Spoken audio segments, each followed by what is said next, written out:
гадаадын иргэн буюу хариалгүй хүний хөдөлмөр эрхлэлтийг юугаар илүү их хамгаалж асуудал тавьдгүй гэхээр манайх нэг албан хөдөлмөрийн тухай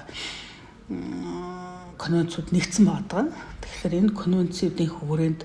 тухайн одоо гадаадын хариалгүй хүнээр бол ямар нэгэн байдлаар албан хөдөлмөр эрхлүүлэх албан хөдөлмөрийн хэм шинж буюу одоо тухайлах юм бол хөдөлмөрийн нөхцөлийн дордуулсан одоо ажлын байран дээр ажиллуулах замун дээрээс нь болоод ирэхлээрээ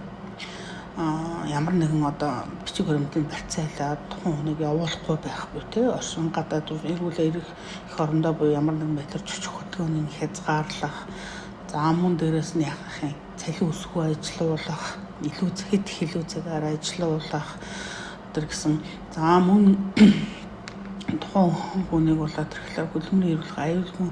байдлын нөхцөл хангаагүй ажил илэрхийлэх гэсэн энэ асуудлуудыг болоод энэ албан хөдөлмөрийн конвенцэд хийж болохгүй гэж заасан байгаа учраас заавал энэ хүмүүсээр энэ асуудлын үдийг яахын эрхлүүлэхгүй. Одоо Монгол хүн хөдөлмөр эрхэлж байгаа хөдөлмөрийн тухай хуулийн заасан тэр нөхцөл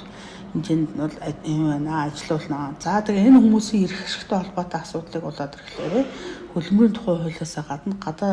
гадаадын иргэний эрх зүйн байдлын тухай хууль, ажлын хүчний шилжилт хөдөлгөөний тухай, тэгээ хөдөлмөр эрхлэлийг дэмжих тухай хууль гэдэг буюу бусад одоо хууль тогтоомж дүрм журмууд